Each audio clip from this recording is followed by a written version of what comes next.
But I wanted to deal with the methodology here, because I think Bart's methodology is flawed. Concerns over Ehrman's methodology. First, the method presented is used to support a desired outcome. So the methodology is sort of tailored for the conclusion one seeks. Let me talk more about that. On the one hand, independent attestation is desired, but in cases of only one independent source, the fact cannot be established. So as I mentioned, these sayings of Jesus, Bart supplied 4 independent sources for this apocalyptic message, but the message was different. Now, we could sort of be rigid here and say, look, these are independent, and so they can't be corroborated, so they are actually inauthentic. That's a problem in the way Bart has framed his methodology. And the methodology could easily be reframed at the emphasis of independent attestation to Bart's proposal at the expense of Bart's proposal. And so that's a problem for his proposal. 2, the telephone game development. I think there are problems with this approach, this idea that as time passes,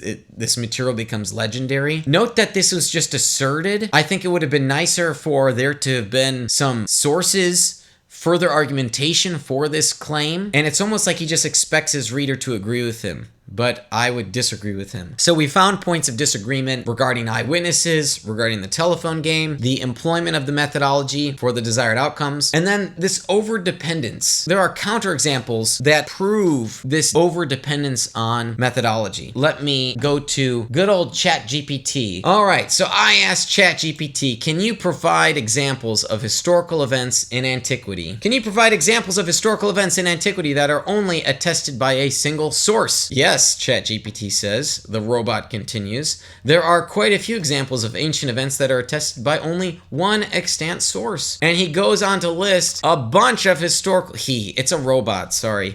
It goes on to provide a list of various sources. And then the robot says, would you like me to limit this to first century events? And I say, yes, first century events only. Excellent. Narrowing to first century events. Look at this. Even the Great Fire of Rome and Nero's persecution of Christians. We only have one source. Think of this criterion of independent attestation. According to Bart, if there is only something that is attested to independently but once, singularly, then it can't be established. That's what he wrote, top of page 96. It can't be established as a fact. But yet we take for granted many historical facts.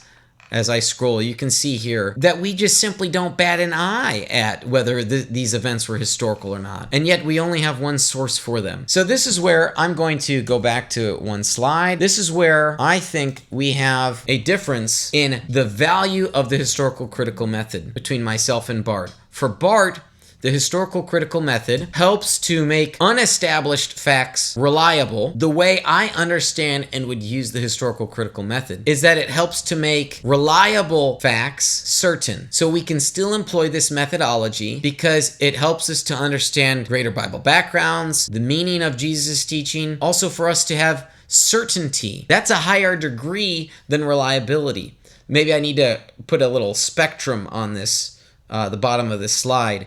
Because you can believe that historical events are unlikely to have occurred, well, straight up embellished, exaggerated, invented, false. You might then have, as the second step, implausible. Next step, unlikely to have occurred. Next step, more likely than not to have occurred, so you've passed a 50% threshold. Then you might say more likely, highly likely, reliably certain.